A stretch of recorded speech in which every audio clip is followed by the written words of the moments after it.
POCSO కేసులో FIR చేసి 3 రోజులు గడిచినా అరెస్టు చేయరా? బండి కొడుకుపై సైబరాబాద్ పోలీసుల విచిత్ర ధోరణి. ఆమాత్యుడి కొడుకును సరికొత్త ఆమాత్యుడి కొడుకుకు సరికొత్త న్యాయం. ఇప్పటికే నిందితుడిని విచారించని పోలీసులు. బాధితురాలి స్టేట్మెంట్ రికార్డులోనూ ఒత్తిళ్లు. బాలికను బెదిరించేలా పోలీసుల వ్యవహార శైలి. జరిగింది చెప్పడానికి సమయం ఇవ్వని వైనం. చెప్పింది చాలు, త్వరగా ముగించాలని దబాయింపు. వాంగ్మూలం సేకరిస్తూ ఉండగానే పైనుంచి ఫోన్లు. రాత్రికి రాత్రే నిందితుడి ఇన్స్టాగ్రామ్ ఖాతా మాయం. భగీరథ్ అందుబాటులో లేడంటున్న అధికారులు. ఫోక్సో నుంచి తప్పించే కుట్ర. భగీరథను కాపాడేందుకు సెక్షన్ 11తో ఎఫ్ఐఆర్. మహిళా పోలీస్ ఉన్నతాధికారులతో సిట్ వేయాలి. మైనర్ కుటుంబానికి రక్షణ కల్పించాలి. ప్రవీణ్ బాధితులు చెప్పింది మార్చి రాశారా? ఫోక్సో సెక్షన్ 57 కింద కేసు పెడితే నిందితుడికి 20 ఏళ్ళు జైలు శిక్ష. బెయిల్ వచ్చేలా సెక్షన్ 11కు మార్పు. దయచేసి బీఆర్ఎస్ ఈ విషయంలో తీసుకున్న స్టాండ్ని చిలుక ప్రవీణ్గా వ్యక్తిగతంగా నేను మిమ్మల్ని 100కు 100% సమర్థిస్తున్నా. 100కు 100% మీరు ఎత్తుకునే అంశాన్ని నేను సపోర్ట్ చేస్తున్నా. అయితే ఇట్లాంటి కేసుల్లో మా దళితుడైన ఆర్ఎస్ ప్రవీణ్ గారి ముఖాన్ని ముందు పెట్టి కొట్లాడమని చెప్పడం కాదు. ఈ విషయంలో స్వయంగా కేటీఆర్ గారు బయటకు వచ్చి మాట్లాడాలి. ఈ విషయంలో కేసీఆర్ గారు కూడా స్వయంగా బయటకు వచ్చి మాట్లాడాలి.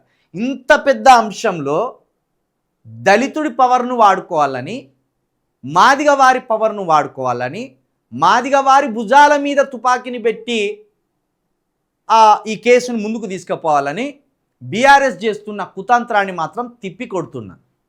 ఎందుకంటే మా ఆర్ఎస్ ప్రవీణ్ గారి ప్రాణాలకు హాని ఉండొచ్చు.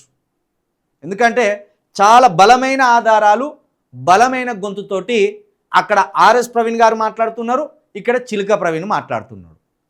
కాబట్టి ఈ అంశంలో కేసీఆర్ గారు తక్షణమే స్పందించాలి. ఈ అంశంలో కేటీఆర్ గారు తక్షణమే స్పందించాలి.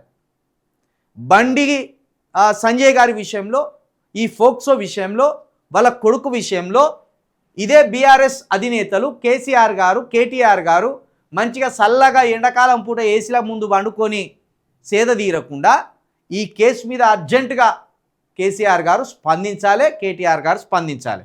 ఎందుకంటే మా దళిత బిడ్డ భుజాల మీద తుపాకీ పెట్టి కాల్చే ప్రయత్నాలు చేస్తే ఖచ్చితంగా తెలంగాణ సమాజానికి చెప్పుతాం.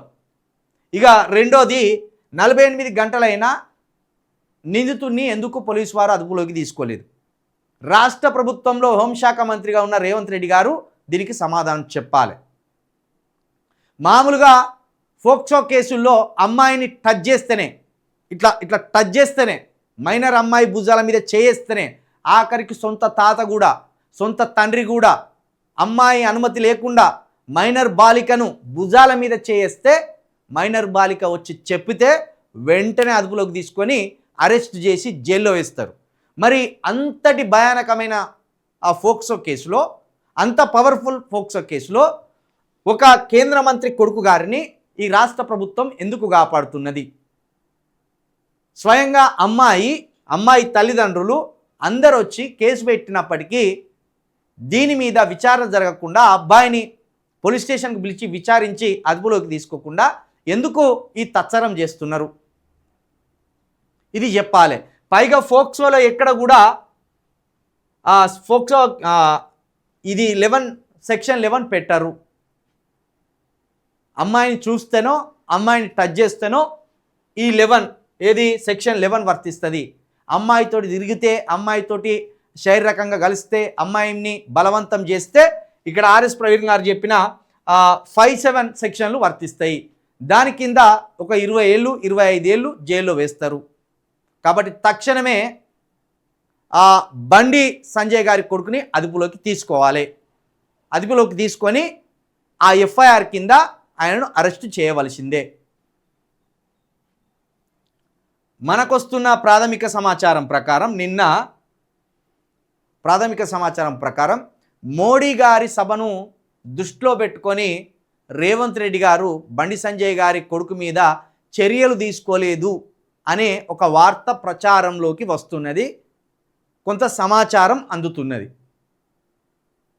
కాబట్టి నిన్న మోడీ గారి సభ డిస్టర్బ్ కావద్దు అనే ఉద్దేశంతో మోడీ గారి సభను దృష్టిలో పెట్టుకొని బండి సంజయ్ గారి కొడుకుని అరెస్టు చేసిందనే ఒక అపనింద ఈ కాంగ్రెస్ ప్రభుత్వం మీద పడుతుందనే ఉద్దేశంతో రేవంత్ రెడ్డి గారు నిన్న చర్యలు తీసుకోలేదు అని ఒక అంశాన్ని ప్రచారంలో పెడుతున్నారు. మరి ఇది కాంగ్రెస్ పెడుతుందా, ఇది నిజంగానే జరుగుతుందా తెలియదు. కానీ ఒకవేళ ఇదే నిజమైతే ఇవాళ ఖచ్చితంగా బండి సంజయ్ గారి కొడుకుని అదుపులోకి తీసుకోవాలి. బండి సంజయ్ గారితో రేవంత్ రెడ్డి గారు అన్నారట, ఇంకా ఈ అంశాన్ని నేను దాచలేను, ఇంకా ఈ అంశాన్ని నేను ఆలస్యం చేయలేను, నా మీద రాజకీయ ఒత్తిళ్ళు ఉన్నాయి, నా మీద బీఆర్ఎస్ ఒత్తిడి చేస్తుంది, నా మీద ప్రజా సంఘాలు ఒత్తిడి చేస్తున్నాయి, నా మీద డిజిటల్ మీడియా దుమ్మెత్తిపోస్తుంది, నా ప్రభుత్వం మీద, నా పదవి మీద, నా మీద ఈ ప్రజల్లో అనుమానాలు కలుగుతున్నాయి, ఈ ప్రజలకు నా మీద అనుమానాలు కలిగి నీతో స్నేహంలో ఉన్నానని తెలిస్తే నా ప్రభుత్వానికి, నా పదవికి గండం. కాబట్టి నేను 24 అవర్స్ కంటే దీన్ని ఎక్కువగా కట్టడి చేయలేను, 24 గంటల కంటే ఎక్కువగా నీ కొడుకును కాపాడలేను. కాబట్టి 24 గంటల తర్వాత ప్రజల దగ్గర నుంచి వచ్చే ఫీడ్బ్యాక్ను బట్టి, న్యూస్ ఛానల్స్ దగ్గర నుంచి వచ్చే ఫీడ్బ్యాక్ను బట్టి, సోషల్ మీడియాలో ఉండే ఆగ్రహాన్ని బట్టి, లేకపోతే కేసులో ఉండే తీవ్రతను బట్టి ఖచ్చితంగా నీ కొడుకును జైలుకు తరలిస్తాం అని రేవంత్ రెడ్డి గారు చెప్పినట్టుగా ఒక వార్త ఈ సమాజంలో సర్క్యులేట్ అవుతుంది.